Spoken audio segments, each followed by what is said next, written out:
भारत में कोरोना ने बड़ी छलांग लगाई है। 24 घंटे में 28,637 नए केस सामने आए हैं। देश में संक्रमितों का आंकड़ा 8.5 लाख के करीब पहुंच चुका है।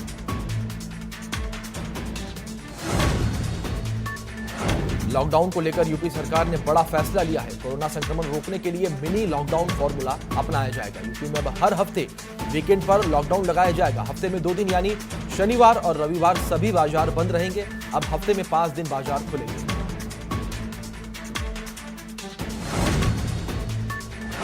जया बच्चन को छोड़कर पूरा बच्चन परिवार कोरोना पॉजिटिव पाया गया है। अमिताभ और अभिषेक के बाद अब ऐश्वर्या और आराध्या की कोरोना रिपोर्ट भी पॉजिटिव आई है। फिलहाल अमिताभ बच्चन की हालत स्थिर बनी हुई है। बीएमसी ने अमिताभ बच्चन के बंगले जलसा को सील कर दिया है। वहीं फैन से अभिषेक बच्चन ने बोला है कि घबराएं नहीं। अमिताभ के बंगले को बीएमसी की टीम सैनिटाइज कर रही है। जलसा और आसपास के इलाके को कंटेनमेंट जोन घोषित कर दिया गया है। बंगले के कर्मचारियों का भी रैपिड टेस्ट होगा।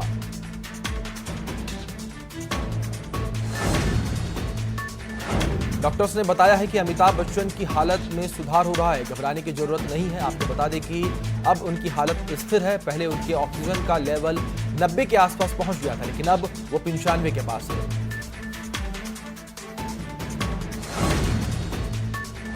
बच्चन परिवार की रिपोर्ट कोरोना पॉजिटिव आने के बाद फिल्म जगत से लेकर राजनीतिक जगत के लोग जल्द से जल्द ठीक होने की दुआ मांग रहे हैं। अमिताभ बच्चन के कोरोना पॉजिटिव आने पर जाने माने हास्य कलाकार राजू श्रीवास्तव ने उनके जल्दी ठीक होने की कामना की है। राजू श्रीवास्तव ने कहा कि अमिताभ बहुत जल्द कोरोना से जंग जीत लेंगे। अमिताभ के बाद अनुपम खेर की मां, भाई, भाभी और भतीजी भी कोरोना पॉजिटिव पाई गई हैं। मां को मुंबई के कोकिलाबेन अस्पताल में भर्ती करवाया गया है। अनुपम खेर ने ये जानकारी ट्वीट करके दी है।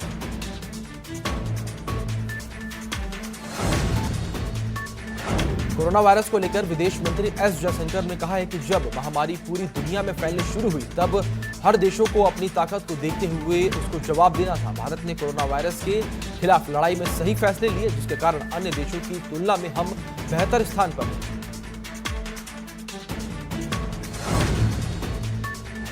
राहुल गांधी ने ट्वीट करते हुए कहा कि WHO ने कोरोना संक्रमण रोकने के लिए हमारे देश के धारावी मॉडल की प्रशंसा की है। धारावी की इस उपलब्धि के लिए जिम्मेदार पूरी टीम और खासतौर पर वहां की जनता शाबाशी के हकदार है। आपको बता दें कि मुंबई के धारावी में ट्रेसिंग, ट्रैकिंग, टेस्टिंग और ट्रीटमेंट के जरिए कोरोना वायरस के संक्रमण पर काबू पाया गया है।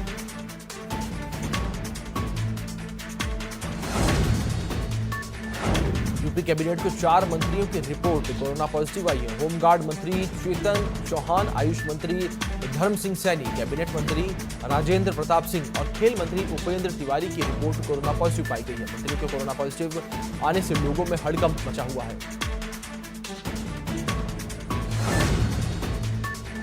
संभल में हर दिन कोरोना मरीजों की संख्या में इजाफा होता चला जा रहा है। संभल में कोरोना के 66 नए मामले सामने आए हैं। एसपी नेता हरवीर यादव और उनका परिवार भी कोरोना से संक्रमित पाया गया है। कोरोना के सभी मामले संभल, चंदौसी और असमौली के हैं। 66 नए मामले मिलने के बाद लोगों में दहशत का माहौल बना हुआ है। संभल के अब 520 कोरोना संक्रमितों की संख्या हो गई है।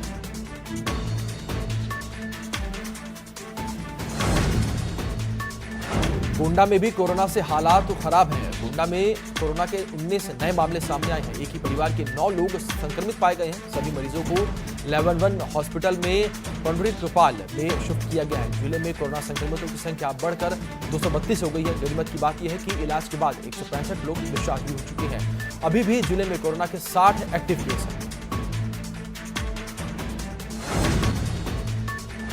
अलीगढ़ में कोरोना के 33 नए मामले सामने आए हैं। जेएन मेडिकल कॉलेज में रिपोर्ट की पुष्टि की है। नए मामले आने के बाद अलीगढ़ में कोरोना के अब 752 मरीज हो गए हैं। वहीं अलीगढ़ में कोरोना से 25 लोगों की मौत हो चुकी है, जबकि 273 एक्टिव केस हैं। इलाके को सील कर सैनिटाइज कर दिया गया है। फिलहाल लोगों में कोरोना के नए मामले आने से हड़कंप मचा हुआ है।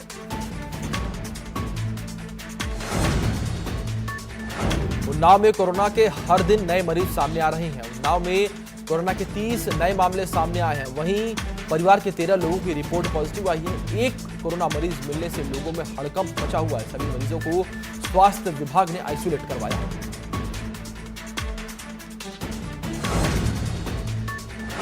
लखनऊ में लगातार कोरोना का ग्राफ बढ़ रहा है। आज आई रिपोर्ट में 50 लोग कोरोना संक्रमित पाए गए हैं। 24 घंटे में 252 लोगों की रिपोर्ट कोरोना पॉजिटिव आई है। लखनऊ के कई इलाकों में कोरोना संक्रमण बढ़ने से दहशत का माहौल बना हुआ है। लखनऊ में कोरोना से अब तक 28 लोगों की मौत हो चुकी है। वहीं कोरोना के एक्टिव केस की संख्या 1152 है।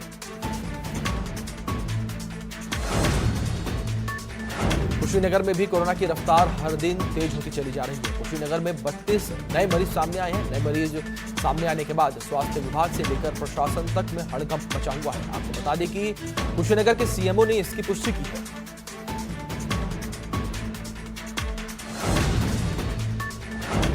जौनपुर में 10 पुलिसकर्मी कोरोना पॉजिटिव पाए गए हैं। पुलिसकर्मियों के पॉजिटिव आने के बाद लोगों में हड़कंप मचा हुआ है। हॉस्पिटल और थाने को सैनिटाइज किया गया है। जिले में अब 701 कोरोना पॉजिटिव मरीज हो गए हैं। वहीं अब तक 9 लोगों की मौत कोरोना से हो चुकी है। अभी भी 174 मरीजों का इलाज चल रहा है।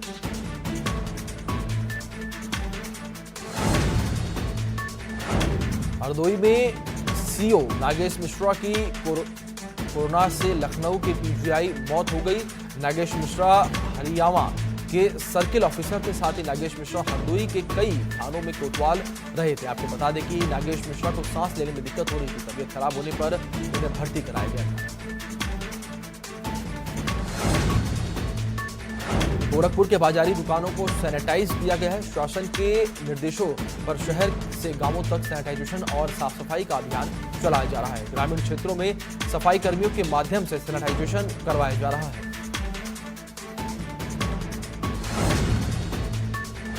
गोरखपुर में राशन वितरण के दौरान ना तो लोगों में सोशल डिस्टेंसिंग देखने को मिली और ना ही वहां सैनिटाइजर देखने को मिला। गांव के लोग भीड़ लगाकर राशन लेते हुए नजर आए। सोशल डिस्टेंसिंग की खुलेआम धज्जियां उड़ाती हुई देखी गई, लेकिन कोई रोकने टोकने वाला नहीं था। किसी भी ग्रामीण के मुंह पर मास्क तक नहीं नजर आया।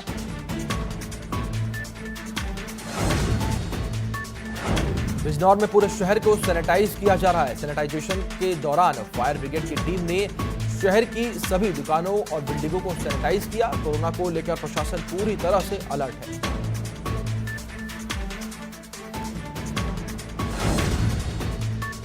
मऊ के L1 अस्पताल में खराब खाने को लेकर मरीजों ने हंगामा कर दिया। साथ ही मरीजों ने अस्पताल की बदहाली का वीडियो भी वायरल कर दिया है। मौके पर पहुंची पुलिस ने स्वास्थ्य विभाग की टीम ने लोगों को समझा बुझाकर शांत करवाया। जब अधिकारियों ने मेन्यू चार्ट दिया तब जाकर मरीज शांत हुए।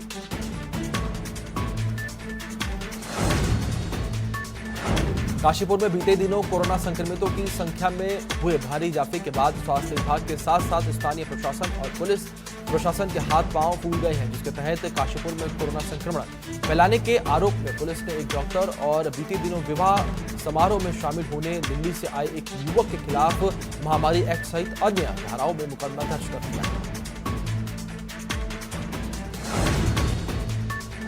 विकास दुबे मामले पर जांच आयोग का गठन किया गया है। कानपुर में जांच आयोग का मुख्यालय होगा। रिटायर न्यायमूर्ति के नेतृत्व में एकल सदस्यीय आयोग गठित किया गया है।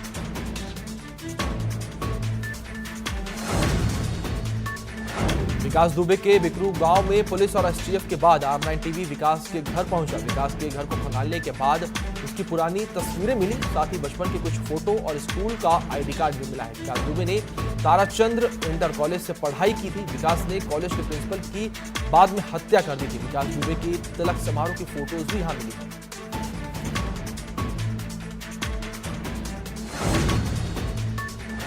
उज्जैन से कानपुर विकास दुबे को लाने वाला सिपाही संक्रमित पाया गया है। सिपाही की कोरोना रिपोर्ट पॉजिटिव आई है। भौंती हाईवे पर हादसे का शिकार हुआ था। कार में विकास दुबे के अलावा 4 पुलिसकर्मी थे। 4 पुलिसकर्मियों पर संक्रमण का खतरा इस वक्त मंडरा रहा है।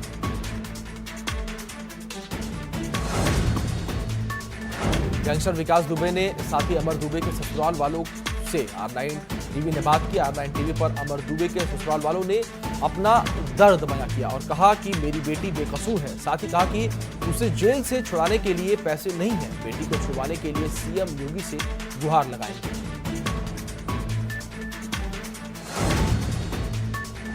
कोरोना संक्रमण के चलते उत्तर प्रदेश की विधानसभा का मानसून सत्र वीडियो कॉन्फ्रेंसिंग के जरिए कराए जाने को स्थगित कर दिया गया है। अब ये सत्र 20 अगस्त को सदन में ही शुरू हो सकता है। सोशल डिस्टेंसिंग का पालन करते हुए हाउस के अंदर बैठने की व्यवस्था में बदलाव किया जाएगा।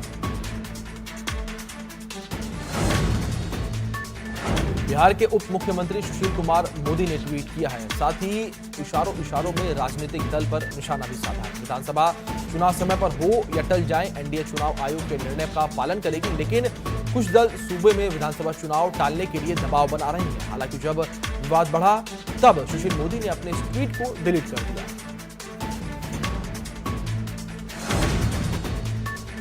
प्रियंका गांधी ने बलिया में पीसीएस अधिकारी की आत्महत्या के मामले में सीएम मोदी को पत्र लिखा है। आपको बता दें कि पीसीएस अधिकारी बलिया में तैनात थी।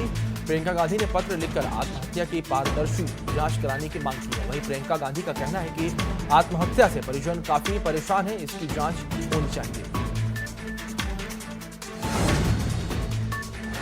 प्रधानमंत्री नरेंद्र मोदी ने रेलवे के 100% विद्युतीकरण की योजना को मंजूरी दे दी है। रेलवे के शनिवार को इसकी घोषणा की। रेल मंत्री पीयूष गोयल ने कहा कि हम 100% इलेक्ट्रिफाइड रेल नेटवर्क बनाने वाले हैं, जो कि 1,20,000 किलोमीटर का ट्रैक होगा।